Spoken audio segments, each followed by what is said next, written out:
El reino místico de la muerte. Es un tema que es fascinante. Usted sabe que yo soy un científico y cuando se discute sobre este problema de la muerte, entonces uno se cuestiona sobre qué es la muerte. Y la única definición que usted puede encontrar para la muerte es una definición negativa. La muerte es lo opuesto de la vida. ¿Y qué es la vida? La vida es algo que no está muerto. Eso es todo. Usted realmente no puede explicar la diferencia. Si usted observa las células, y una que está viva y la otra célula que simplemente se acaba de morir, tienen exactamente la misma base química, tienen exactamente las mismas enzimas, tienen todo exactamente idéntico, salvo por una cosa pequeña, y eso es que una de ellas está muerta. Y lo que esa diferencia es algo que ningún científico ha podido alguna vez explicar.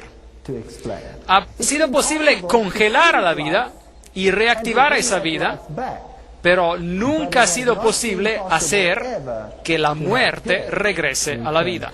Porque cuando la vida se ha ido, todo se acabó. Leemos de la Reina Valera Antigua: y formó pues Jehová Dios al hombre del polvo de la tierra, y alentó en su nariz soplo de vida, y recibió el hombre una alma viviente. Génesis 2:7. ¿Es esto lo que dice allí? No, no dice eso. Dice: y fue el hombre en alma viviente. Así que, en otras palabras, si miramos a este texto, vemos que tiene dos componentes. Había polvo de la tierra, esa es la materia, la sustancia material, la cual en sí misma no tiene vida. Y entonces Él respiró, alentó en su nariz el soplo de vida. Él le dio vida. Él le dio aquello que hizo de lo que no era vivo, vivo. Y después se lo llama un alma viviente. En otras palabras, la combinación del polvo de la tierra más el soplo de vida es igual a un alma viviente. Esa es la fórmula para la vida. Ahora, ¿este soplo de vida representa acaso una entidad viviente por sí misma? ¿Es esto algo que existe en otro mundo, que flota vagando y es una entidad viviente, que tiene inteligencia y capacidad de pensar? ¿O es meramente ese soplo, en hebreo ruaj, el fuego, el metabolismo, ese algo que lo hace a uno un ser viviente? Esta es una pregunta muy importante. Ahora, la Biblia dice que uno no recibe un alma viviente, sino que cuando esta combinación ocurre, usted se convierte en alma viviente. Así que aliento, neshama, en hebreo, es aliento, espíritu. La respiración del hombre, el espíritu del hombre. Así que la palabra respiración es a menudo usada intercambiablemente con la palabra espíritu, ruach, en hebreo. Así que este aliento es algo que hace de un ser viviente. Ahora, si usted piensa sobre esto en términos científicos, el aliento es el intercambio de oxígeno. Y a este intercambio de oxígeno la ciencia le llama el metabolismo. Así que una célula viviente difiere de una que no está viva en que la viviente tiene metabolismo. Hay algo que ocurre en la célula a nivel químico y nadie puede reproducir ese proceso cuando la chispa del metabolismo se ha ido. Ningún científico puede crear la vida. Él puede reunir a todas las sustancias, toda la materia, pero él no puede producir a la vida. Así que ese aliento, esa chispa del metabolismo, es algo que viene de Dios. Cada ser que respira, eso es exactamente lo que significa el término espíritu. En la concordancia inglesa de Strong, la palabra hebrea 07307, ruach, es una palabra que se traduce como espíritu, viento, respiración, mente, ímpetu, aire, enojo, fresco. Eso es que te hace ser vivo. Eso es metabolismo, este ruach, este espíritu, esta respiración, este viento. Así que ¿Es este viento una entidad viviente? ¿O es más bien el individuo que se constituye como tal cuando él es combinado con el polvo y este ruaj, y así él se vuelve un ser viviente? Bien, la fórmula dice, él se vuelve en alma viviente, en un nefesh en hebreo, que significa alma, vida, persona, mente, criatura, cuerpo del sujeto. Usted se vuelve en usted mismo. Esto es lo que significa. Ahí tenemos las definiciones directamente de la concordancia de las palabras hebreas. Así que cuando usted está en vida, usted es una nefesh viviente. Usted es nefesh. Usted es un alma viviente. Usted es esa entidad. Usted no está hecho de dos entidades. Usted es una entidad. Y mandó Jehová Dios al hombre, diciendo, de todo árbol del huerto podrás comer, mas del árbol de la ciencia del bien y del mal no comerás, porque el día de que comieres, ciertamente morirás. Génesis 2, 16, 17. Ahora, ¿qué significa eso? Querrá decir el texto que en el día que comiera de la fruta, usted será separado de sí mismo e irá y vivirá eternamente en una nube en forma de su espíritu. ¿O significa que los dos se separarán? El nefesh se desintegrará de nuevo en la materia y Dios toma su ruaj, su vida, su espíritu que Él le dio, lo que le dio vida, Él lo retira y regresa a Él. ¿Y qué queda entonces? Polvo. Eso es todo. Así es eso. Eso es todo. Y es muy importante que nosotros entendamos este asunto. Y esto es lo que la Biblia realmente dice. Pero el diablo dijo algo diferente. La mentira del diablo. No moriréis. Génesis 3:4. Entonces, Dios dice, ciertamente morirás. Y morirás, morir significa no vivir. ¿Es correcto o incorrecto? Correcto. Pero el diablo dice, no, usted ciertamente no morirá. Lo que realmente quiere decir es que usted seguirá viviendo. Ahora, dígame, en el mundo hoy en día, ¿qué se cree? ¿Qué usted cree? ¿Se cree que usted morirá o que usted vivirá para siempre? Si usted ha sido malo, usted va a un lugar caliente, pero si usted ha sido bueno, usted va a un buen lugar. ¿No es acaso esto lo que el mundo cree? Así que, en otras palabras, el asunto no está tan mal, porque lo que ocurre es que uno se deshace de este cuerpo, pero yo continúo viviendo. ¿Cuál es la gran diferencia? ¿Cuál es la gran diferencia? De todos modos, yo viviré eternamente. Pero Dios dijo que morirás, y el diablo dijo, no moriréis. Así que uno de ellos está mintiendo y uno de ellos está diciendo la verdad. Romanos 6:23 dice, la paga del pecado es muerte. Muerte. Y Génesis 3:5 dice, mas sabe Dios que el día que comieres de él serán abiertos vuestros ojos y seréis como dioses. Una mejoría. Así que el diablo promete que cuando usted muera, o cuando usted come de la fruta, usted no morirá, sino que usted tendrá la vida eterna y usted se convertirá en más grande y más bueno y mayor y será como Dios. Esto es algo llamativo. Y hay muchas religiones que creen en exactamente eso. Si usted, por ejemplo, toma el hinduismo, entonces usted no se muere.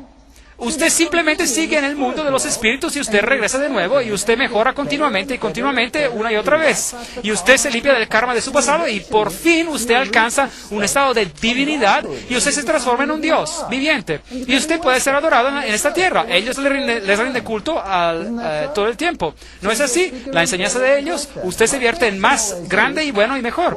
Entonces mi pregunta es, si esto fuera cierto, ¿por qué es que las condiciones de vida están volviéndose cada vez peor? Si todos ellos se libran de su karma y de todos estos millones de años y están mejorando más y más y más. Entonces ellos parecen no estar logrando mucho al respecto, ¿verdad? Yo no creo que están logrando mucho para nada. Así que sus ojos se abrirán y seréis como dioses, sabiendo lo bueno y lo malo. Génesis 3:5. Así que el diablo dijo algo y hoy en día todo el mundo cree en esa mentira en vez de creer en lo que Dios dice. Vosotros sois de vuestro padre el diablo y los deseos de vuestro padre queréis hacer.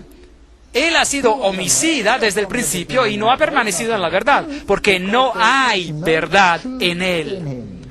Cuando habla mentira, de suyo habla, pues es mentiroso y padre de mentira. Juan 8:44. Bien, la Biblia no escatima las palabras acerca de quién de los dos habló la verdad allí en el Edén.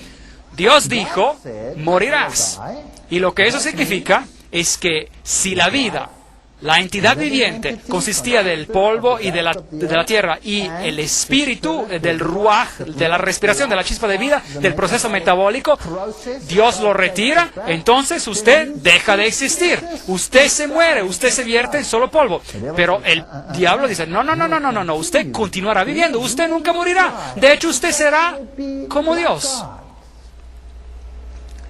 Yo soy el Dios de Abraham, el Dios de Isaac, el Dios de Jacob. Dios no es un Dios de muertos, sino de vivos. Mateo 22:32. Leamos otro verso. Marcos 12:27. Él no es Dios de muertos, mas Dios de vivos. Así que vosotros mucho erráis. Porque Dios no es Dios de muertos, leemos en Lucas 20:38, sino de vivos, pues para Él todos viven. Ahora, esto es fascinante. Así que Dios dice que Él es el Dios de los vivientes. Ahora, Él incluso menciona algunos nombres: Abraham, e Isaac y Jacob. ¿Están ellos ahora vivos o muertos? Ellos están muertos. Ellos han muerto. Pero Dios los considera como si estuvieran vivos. ¿Significa eso acaso que ellos ahora están en vida como entidades espirituales? ¿O significa que en Cristo ellos están vivos? En Cristo hay vida eterna para ellos. Pero la pregunta que surge es, ¿cuándo les será dada esa vida eterna? Y la respuesta que se nos da repetidamente en la Biblia es a la resurrección. La Biblia enseña la muerte, pero si usted está en Cristo, usted tiene la resurrección a la vida eterna. Los otros sistemas enseñan que cuando usted muere, usted recibe la vida instantáneamente y usted continúa como un espíritu. Y usted vive eternamente como un espíritu.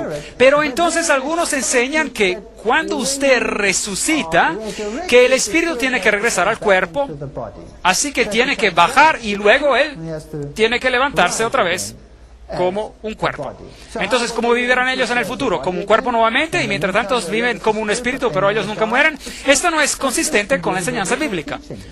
Pero el punto importante es que Dios no considera a aquellos que han muerto en Cristo como si estuvieran muertos. Él los considera como si estuvieran vivos, porque en Él ellos tienen vida.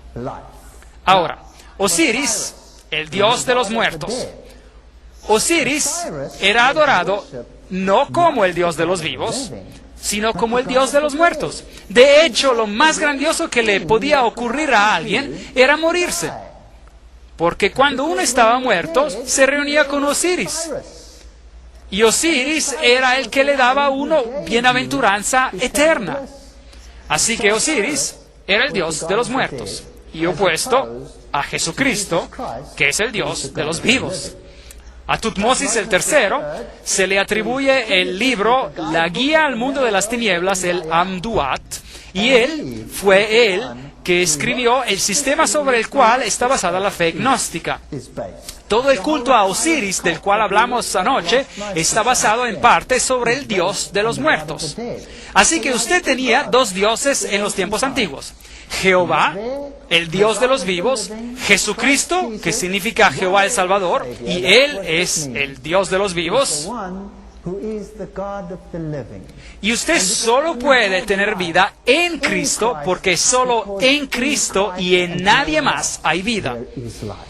Pero Osiris era el Dios de los muertos. Así que el Dios de los muertos realmente era un Dios que se concentraba en la muerte en lugar de la vida.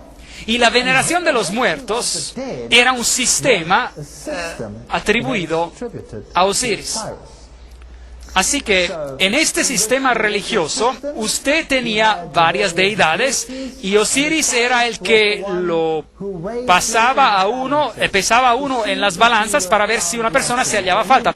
Y él también es el que es juez. Ahora, en el sistema bíblico, ¿quién es el que es el juez? Todo juicio fue dado ¿a quién? Se le dio a Jesús. Jesús es el juez. Él es el Dios de los vivos. Así que Jesús dice, si usted está en mí, usted no tiene nada que temer. Yo soy el juez, yo soy el abogado, todo está centrado en mí. Osiris es el que pesa sus obras y ve si es que sus obras son buenas obras y sobrepasan sus obras malas. Y si sus obras buenas sobrepasan a sus malas obras, entonces usted va a un buen lugar. Y si sus obras malas pesaran más que sus obras buenas, entonces es que usted iría al lugar malo. Así que la enseñanza de un lugar malo en el más allá y de un lugar bueno en el más allá está basada en el culto de Osiris. Y tenemos que comparar los dos muy, muy cuidadosamente. Así se enseñaba que Anubis, por ejemplo, este dios con cabeza parecida a la de un perro, es otra forma de Osiris, el dios de los muertos. Y cuando usted moría, él era quien lo tomaba y lo llevaba a través de los procesos que ocurrían al otro lado. Así que cuando el faraón moría, su clan entero era muerto, todo su personal tenía que morir con él, y ellos probablemente morían bastante alegres porque se irían al más allá y les servirían en un puesto mucho más exaltado que el que habían tenido anteriormente. Así que ellos no tenían miedo. Nosotros tenemos religiones hoy en día donde se preparan a las personas para hacer todo tipo de cosas para entrar en este estado de dicha eterna. Incluso dinamitarse a sí mismos para conseguir este estado sublime de dicha. Ellos no tienen conocimiento de las enseñanzas de las Escrituras con respecto a esto, o si no, ellos nunca harían una cosa tan absurda. Así que después de la muerte, les era enseñado que la vida continuaba de la misma manera que la vida anterior, pero sin las cargas. Y uno continuaba felizmente en esa vida futura, pero la veneración y la consulta de los muertos son prohibidas en las Escrituras. Deuteronomio 18, 10, 12 nos dice, no sea hallado en ti quien haga pasar su hijo o su hija por el fuego. Dígame, ¿hay religiones hoy en día que caminan en el fuego? ¿Sí o no? Absolutamente sí. Simplemente vaya al Oriente. ¿Y qué hay con respecto de nuestras religiones en nuestro mundo, en nuestra sociedad occidental? ¿Sabían ustedes que en el proceso de capacitación de las grandes industrias de hoy en día, el pasar sobre el fuego es muy común? Como hay entrenadores mentales de la nueva era que lo entrenan a uno para tomar posiciones de autoridad dentro del mundo de los negocios y ellos lo llevan a caminar sobre fuego repetidamente y así usted supera estos miedos. Esto es algo que Dios prohíbe. Sigue el texto. Ni quien practique adivinación, ni agorero, ni sortílego, ni hechicero. Hoy en día se mira favorablemente a Harry Potter y a sus amigos, ¿correcto? Él es ser un mago o una bruja. Ni encantador, ni adivino, ni mago, ni quien consulte a los muertos, porque es abominable para Jehová cualquiera que hace estas cosas. Y por estas cosas abominables, Jehová, tu Dios, expulsa a estas naciones de tu presencia. Deuteronomio 18, 10 a 12. Increíble. Ahora, si usted fuera exaltado tan favorablemente y tan espiritual y tan cerca de Dios y tan maravillosos, y si usted estuviera muerto, entonces, ¿por qué Dios dice que no es permitido hablar con cualquiera de estos? O comunicarse con el mundo espiritual en el más allá. ¿Por qué no es permitido ser un mago? ¿Por qué no es permitido hacer estas cosas? ¿Por qué no? Porque cuando uno está muerto, usted queda totalmente muerto. Entonces, ¿quién está actuando la parte del vivo cuando usted está realmente muerto? ¿Quién es ese entonces? Debe de ser Satanás, el engañador y las fuerzas demoníacas. Así que cuando usted llama los nombres de estos muertos, usted no está llamando a los espíritus de sus difuntos. Usted realmente está llamando a los espíritus de demonios. Y ellos no tienen ningún problema para personificar a aquellos que vivieron antes de nosotros.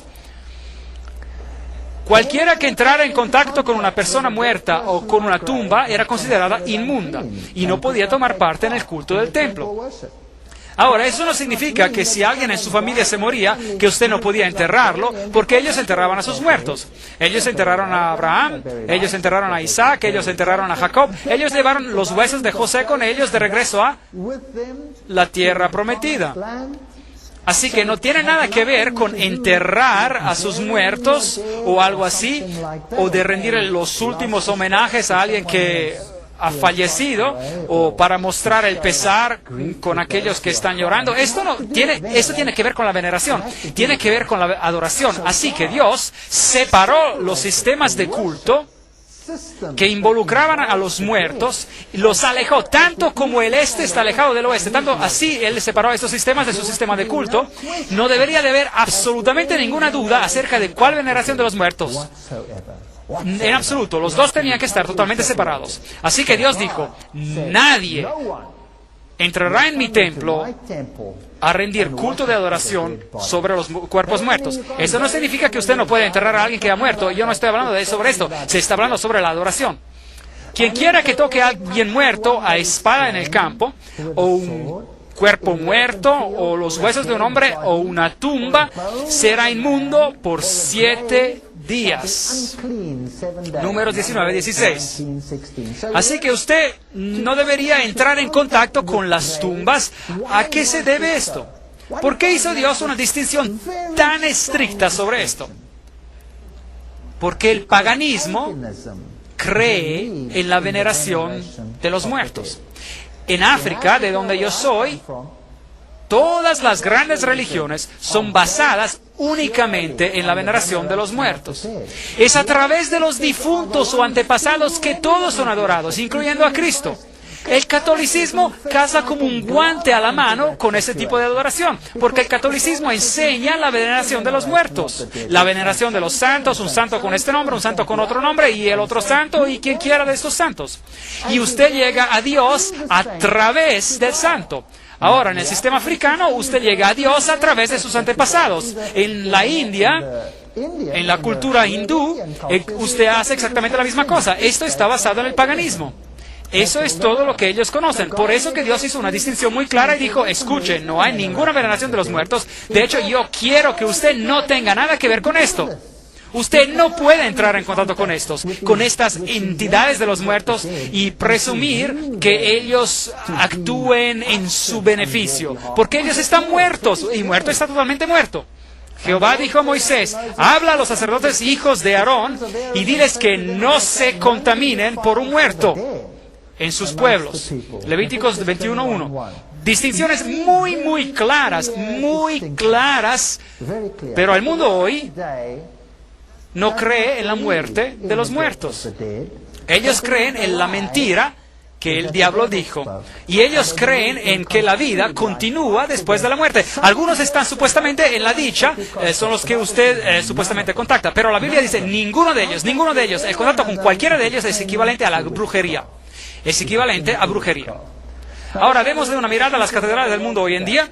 Las catedrales del mundo hoy en día están todas construidas en los antiguos lugares de los cultos paganos.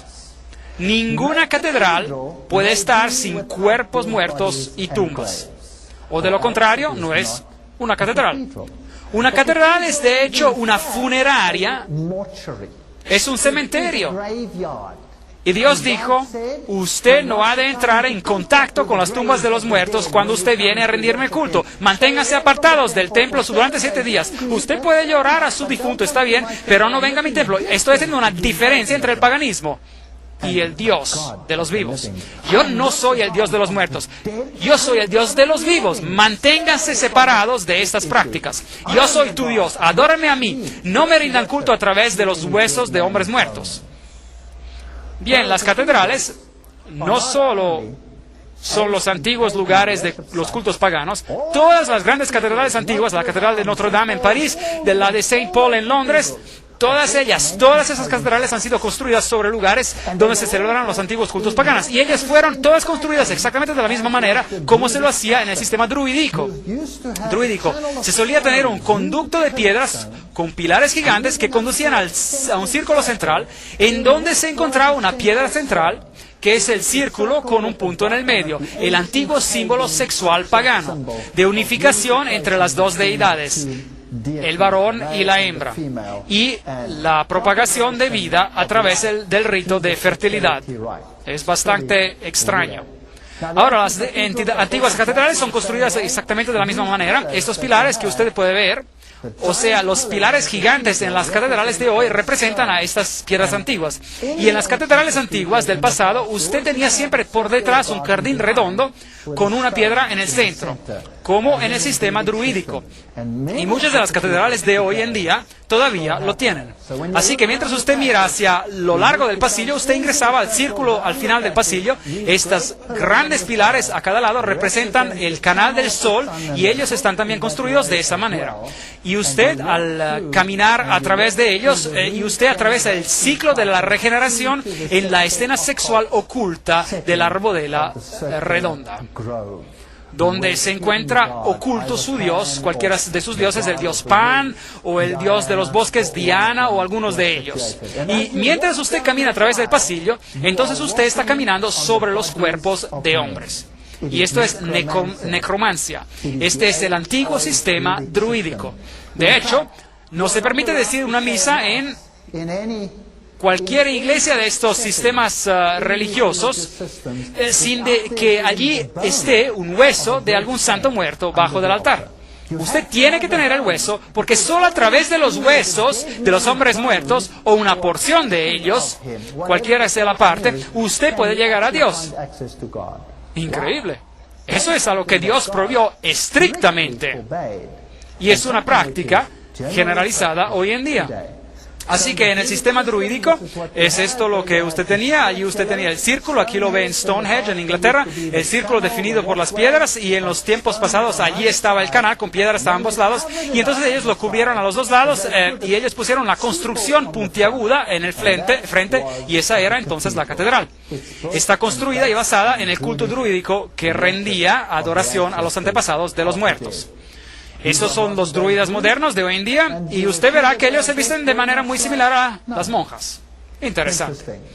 Bien, aquí está una de las grandes catedrales en Europa, y usted verá allí que hay uno de los jardines circulares. Este hoy en día está ubicado a un lado, y en él, cuando usted camina sobre él, encontrará las tumbas y encontrará los lugares antiguos de adoración pagana. En las catedrales usted tendrá numerosos cuerpos de quien quiera que sea, de reyes y reinas y personas muertas y santos y de cualquiera en general, en cuanto haya muchos cuerpos, pero principalmente personas importantes. Así que aquí en estas catedrales usted encontrará todos estos cementerios, algo que Dios prohibió estrictamente. Aquí usted tiene las varias tumbas. Esta es el rey Eduardo en su sepelio oficial. Noten la decoración de los conos de pino y todos esos otros símbolos que se usan en el paganismo. Este en particular aquí es el hueso de un santo. Yo he estado en muchísimas catedrales y yo siempre me he preguntado, ¿quién es el santo en particular que está debajo al altar?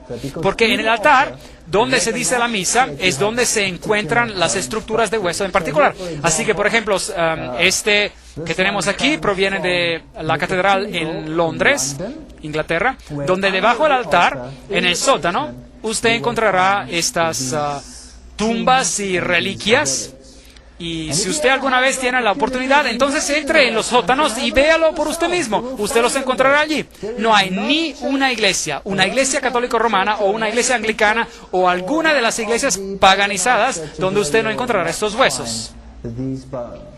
Y los ponen en lugares prominentes. Al entrar en las iglesias, aquí en esta catedral católica romana hay una tumba gigante. Mire ahí, usted camina a un cementerio. Algo que Dios dijo que usted nunca debe hacer. Aquí está una catedral interesante que yo encontré en Alemania. A propósito, ella tiene el símbolo del sol, Dios Sol ahí. Allí está el altar. Ya sea en el altar o directamente debajo del altar habrá una tumba. Ahora, normalmente usted no lo ve desde adentro de la iglesia. Usted tiene que buscar por afuera de la iglesia, buscar por otra entrada o una entrada lateral en alguna parte. Pero en esta catedral en particular, la entrada estaba adentro de la iglesia, la que conduce al sótano donde usted puede ir y debajo del altar, y claro, allí tiene que haber una tumba, o de otra manera usted no podría decir la misa, porque es la veneración de los muertos. Y yo bajé allí y usé mi cámara a través del lugar solo para mostrarles que allí está la tumba. Y el altar está allí, encima de la tumba.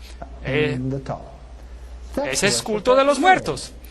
Algunas tumbas destacadas, esta se encuentra en las catedrales de Londres y en cualquier parte de Europa, y donde usted vaya, y cuando usted camina por los pasillos de estas catedrales, encontrará que está caminando sobre los huesos de hombres muertos. Pero todos estos lugares, por todos estos lugares, y este es John Gent, y él se murió en el 13 de agosto del 1767, y usted encontrará otros allí. Ahora, en ese sistema, el dios de los muertos era el dios Seb en el sistema egipcio, y después él se volvió en Saturno, el dios Saturno. Y el símbolo de Saturno era la calavera, que tiene dos huesos cruzados, que también es por supuesto el símbolo que usan los piratas, y ese es el símbolo del Dios de los muertos. Pero ese no es el símbolo de Jesucristo. Esta es una catedral católica romana en Europa. Y allí en la cima usted tiene el Fénix. Ese es el símbolo de Lucifer. No es un símbolo de Jesucristo. Y ahí usted tiene a Anubis. Ellos no lo esconden, ni siquiera. Anubis es el Dios de los muertos, el Dios de los egipcios muertos. Así que elija usted, ¿estamos sirviendo al Dios de los muertos o estamos sirviendo al Dios de los vivos? Solo podemos servir a uno o al otro.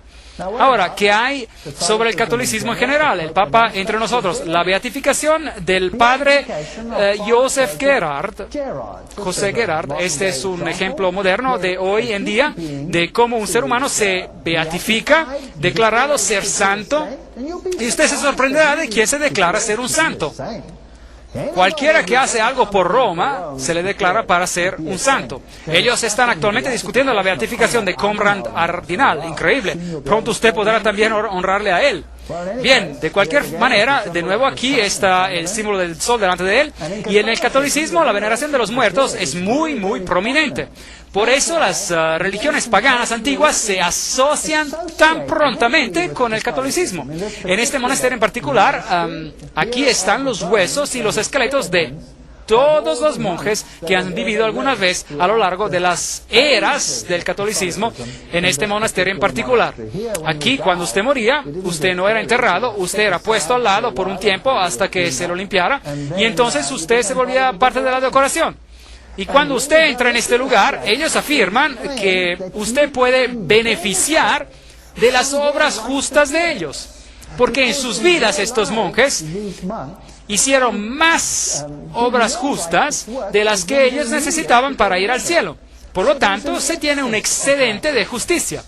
Es una especie de lavatorio donde usted puede tomar un poco de esa justicia para cubrir su falta de justicia. Y yo no estoy haciendo un chiste, esta es doctrina católica. Yo lo sé porque yo era un católico. Aquí usted lo tiene. Tome algo de esta justicia, atraviese el lugar y ore a los muertos. Aquí están todos los huesos y los cráneos parados allí en Ger-Capucci, en Roma. Bien, este es un artículo que dice, trayendo a los antepasados a misa, donde los sacerdotes declaran que están cansados de ser la oveja negra de la familia clerical y quieren que los rituales africanos sean incluidos en sus servicios. Bien, eso es lo que está pasando alrededor de todo el mundo y en África en particular. Y las antiguas formas ancestrales de adoración están bien en vida y regresando a ser practicadas así como lo eran en el principio. Así que usted puede orar a estos santos, usted puede pedirles a ellos que hagan meditación para usted y también puede pedir prestado del excedente de justicia de ellos para completar la suya. Y Jesucristo, que es el único mediador y salvador del hombre, está siendo marginalizado. Usted nunca habla directamente con él. Usted tiene que tener una dieta especial por medio de los huesos de todos estos hombres muertos para poder llegar a él. Ahora, cuando usted va al Islam, es exactamente la misma religión. El Islam es también la veneración de los muertos. Y es exactamente igual que el catolicismo en este sentido. Y es por eso que detrás de las escenas no hay ningún problema entre las religiones. Esta es la famosa mezquita Hayat en Siria, la mezquita más antigua. Y a propósito, esta es la mezquita que el Papa escogió para pedir su disculpa por todos los hechos que pasaron en el pasado en el nombre de la religión. Y yo estuve enfrente de esta mezquita y yo quedé asombrado al ver lo que hacían ahí. Aquí usted puede ver a los musulmanes que oran frente a este sepulcro en particular. Este es un sepulcro fascinante, porque en ese sepulcro en particular, en la mezquita de Hayat, yace el cuerpo de un personaje interesante. Y de hecho, no es el cuerpo entero, sino simplemente es la cabeza de esa persona en particular que está en alguna parte de allí enterrada bajo uno de estos pilares. Y eso es lo que hace que esta mezquita sea un lugar de adoración. ¿Alguien sabe de quién es la cabeza que está en esta mezquita? Juan el Bautista. Ahora, usted podría asombrarse al oír de que Juan el Bautista, que es venerado por los cristianos,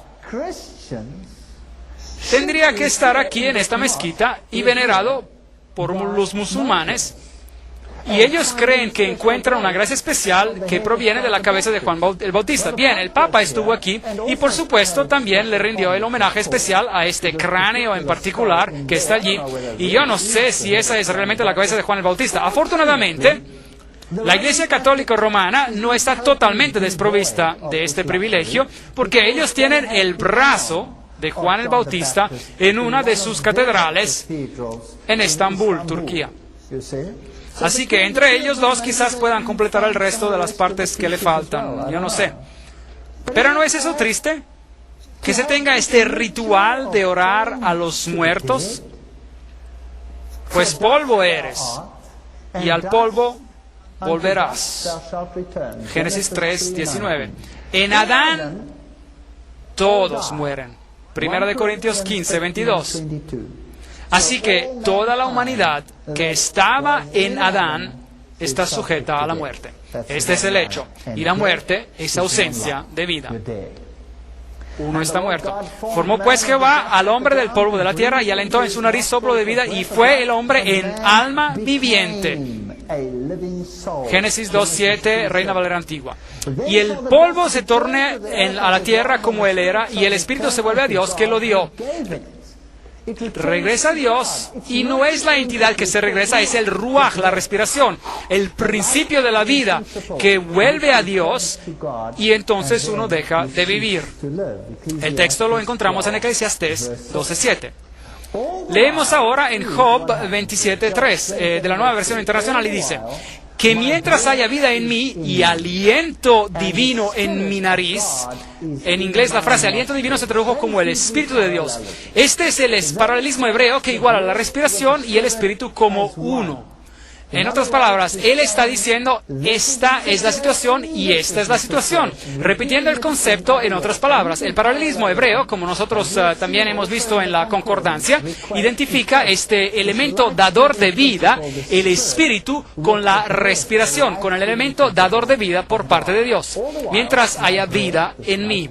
Este es el principio que da la vida. El hecho de que yo respiro significa que yo estoy vivo. Y el aliento divino en mi nariz, o espíritu divino en inglés, este aliento que está en mi nariz, y es por eso que yo estoy vivo.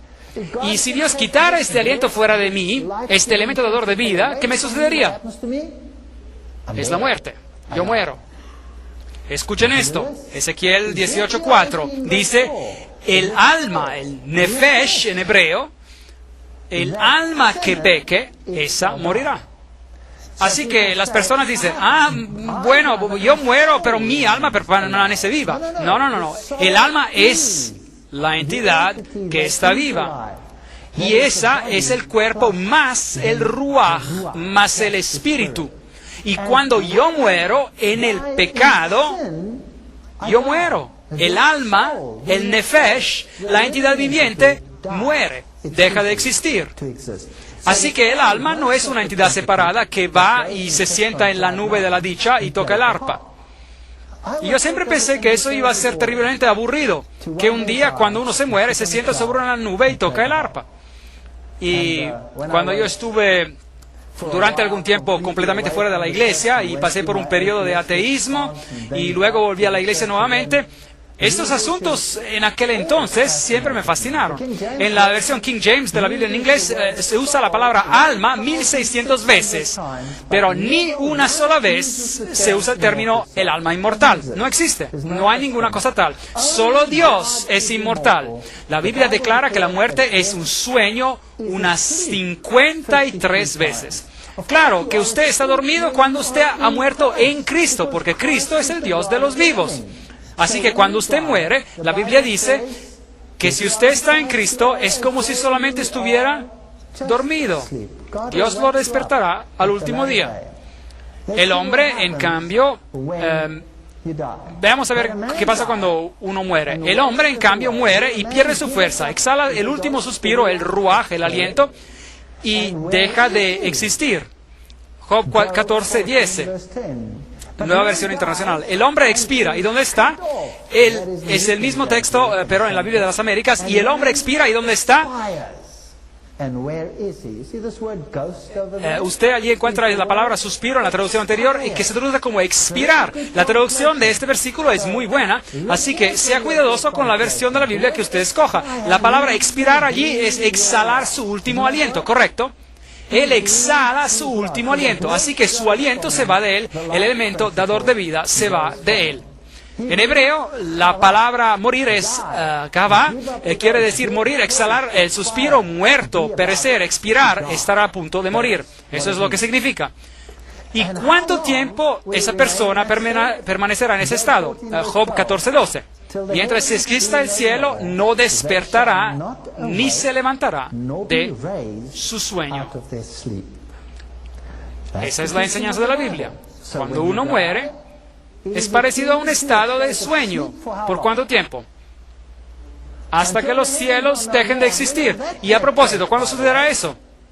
La Biblia dice que cuando Cristo vuelva, los cielos se enrollarán como un pergamino. Así que al regreso de Cristo, hay un despertar de este sueño. Así que usted muere, usted no sabe nada, usted duerme hasta el día de la resurrección. No despertará ni se levantará de su sueño. Démosle una mirada al ejemplo práctico que Jesús nos dejó en Juan 11:11. Nuestro amigo Lázaro duerme. Lázaro era un amigo de Jesucristo. Jesucristo era un amigo de Lázaro. Nuestro amigo Lázaro duerme, pero yo voy para despertarlo de su sueño. Ahora los discípulos pensaron, él se refiere a Lázaro que está enfermo y que ahora está durmiendo. Señor, si duerme sanará. Jesús decía esto de la muerte de Lázaro, pero Jesús lo llamó un sueño. Pero ellos pensaron que hablaba del reposar del sueño. Entonces Jesús les dijo claramente, Lázaro ha muerto. Ven, Lázaro está muerto. Para Cristo, ¿qué es? Lázaro, ¿qué es? Está dormido, porque Cristo es el Dios de los vivos, no es el Dios de los muertos. Así que allí él se encontraba dormido. ¿Y qué hay con respecto a Abraham? Para Cristo, ¿cómo está Abraham? Durmiendo. Así que de eso se trata. Así que Lázaro estaba muerto, pero para Cristo estaba solo dormido. Dios no se olvida de los muertos, ellos están en Cristo. Él los tiene en su disco duro, por así decir. Él tiene el registro completo de tu persona, como usted era, y cuando Él dice restaurar, perfecto, usted estará exactamente como usted era. Y aún mejor. Jesús, Señor, si hubieras estado aquí, mi hermano no habría muerto. Juan 11:21. Así que ahora, cuando Jesús viene a Lázaro, Él es confrontado por María, que le dice, si tú hubieras estado aquí, él no hubiera muerto. Tu hermano resucitará. Juan 11:23. Jesús la consuela y le dice, ¿cuál es tu problema? ¿No tienes fe? Tu hermano resucitará nuevamente. Y escuchamos la respuesta de ella. Ella dice, Juan 11:24, yo sé que Él está en los cielos ahora y un día vendrá otra vez y regresará a su cuerpo en la resurrección. ¿Es esto lo que dice allí? No, no. Dice, yo sé que resucitará en la resurrección en el día final. Así que, ¿cuál es la enseñanza bíblica con respecto a la muerte? Lo que la Biblia enseña acerca de la muerte es que cuando usted muere, está en un estado de sueño, de total inconsciencia, pero Cristo le resucitará en el día postrero. Y para demostrar que Cristo tiene el poder sobre la muerte, Él resucitó a Lázaro de entre los muertos. Señor, hiede ya porque lleva 4 días. Juan 11:39. Pero Jesús le dice, Lázaro, ven fuera. Y Lázaro salió y dijo, Señor, ¿por qué me llamaste? Yo la estaba pasando muy bien en el cielo. No hay nada de eso en la Biblia. Lázaro continúa con su vida como si hubiese despertado de su dormir. No hay ninguna duda sobre el hecho de que él no había subido al cielo o ido a algún otro sitio en este lapso de tiempo. Y cuando tus días se hayan cumplido y duermas con tus padres. 2 Samuel 7:12. A Daniel le dijo, lean en el último versículo del libro de Daniel, y le dice, Daniel, tú reposarás y te levantarás para recibir tu heredad al fin de los días. Daniel 12:13. Todos ellos están durmiendo en Cristo.